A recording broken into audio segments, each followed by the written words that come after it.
the person who doesn't have emunah, bitachon in Hashem, he demands that Hashem should give him parnasat tova first, and then he goes and he serves Hashem.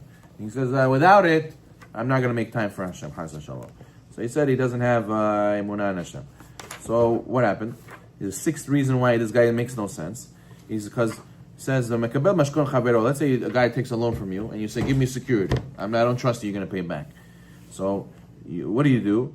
That means that you're not so close to him, right? But what if the guy taking the loan from you was your relative, was your brother? You would take a security from him?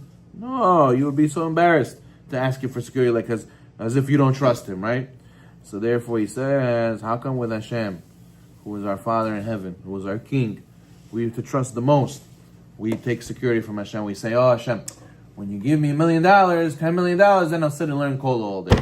Then only then when I'm good, when my parnasah is taken care of, I have nothing to worry about, then I'll go and sit and learn. Why? Why don't you trust Hashem? Then He'll give you whatever you need and take off from work a little bit to come home earlier to have strength to be able to learn the morning, the evening. So that means we need to work on Emunah. He says, we know that Hashem loves us so much, He even does chesed with us. He gives us even when we don't deserve. It's not that Hashem is a stranger to us. Hashem does so much for us, how much more so we shouldn't ask Him for security. The seventh reason, and we'll end the chapter over here, he says, because someone who takes a security from his friend, he won't take it unless he's able to deliver the merchandise for which he's taking a security, right? But someone who requests security from Hashem to give him the benefits of secure income in advance does not have the ability on his own to repay these benefits through his service. He's not assured of being able to do mitzvot, right?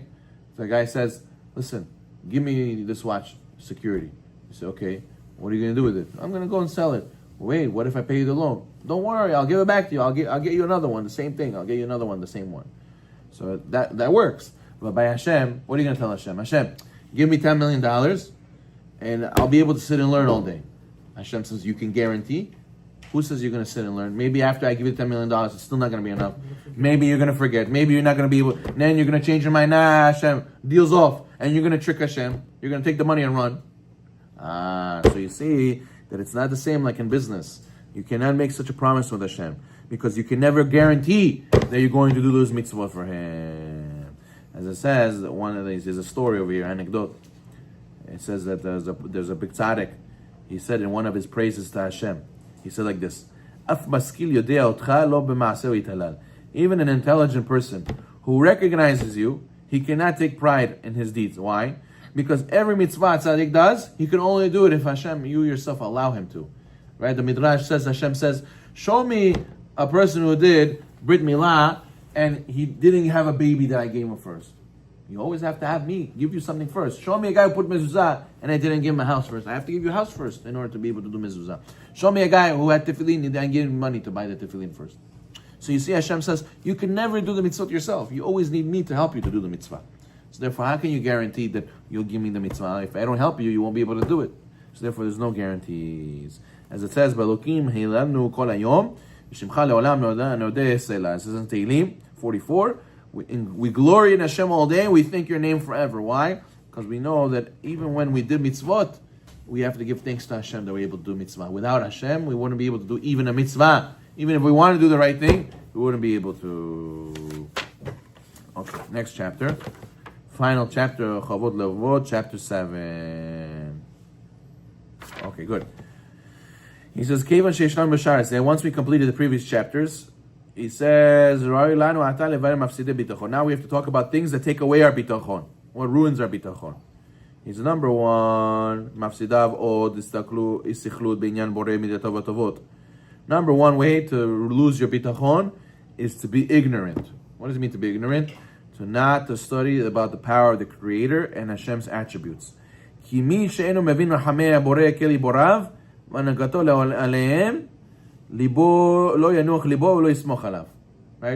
You go and I tell you, Abraham, you should go and hire this caterer. It's the best. He's good? I don't know, I never had him. So how you know it's good? So why are you recommending to me? If you had it before and you know what it is, so then you can recommend it. Same thing with Hashem. You tell a guy, have bitachon. Who is this Hashem? He's the best. You know him? No, I don't know him. So how can you recommend it? Go and study what Hashem does. Go and see what he does. Go and know the greatness of Hashem. And then you can recommend, and then you can have bitachon. Imagine tell a guy, I have bitachon. Well, you press a button, oh, bitachon, that's it, finished. I have bitachon now. No, you gotta study, you gotta see what Hashem does, the miracle he does. What does the Torah say that Hashem will do for you if you do the mitzvot?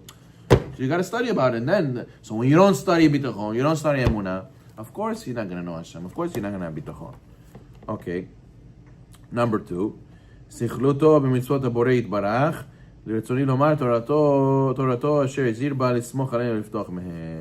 obstacle is if you don't know the commandments. So you have a lot of emunah, right? But you don't do mitzvot. You know these guys? They say, Hashem in my heart. I have a lot of emunah. I know Hashem is the creator. I know. And what does your creator command you to do? You know, what about the tefillin? I don't know how to do that. What about Shabbat? I don't know. And what about learning Torah? I don't know anything. Why don't know? If a God, you believe there is a God, you believe He has a Torah, so why don't you know what He says? You know your father, and he's talking. What is your father saying? I don't know what he says. He's talking. My father's talking, but I don't know what he says. I'm not going to do what he says. I don't know. So, do you believe in him or no? Is he your father or not? I don't understand. So therefore, he says, it says in Pasuk, Ubehanununi na bezot. Malachi says, test me now with this. What does that mean?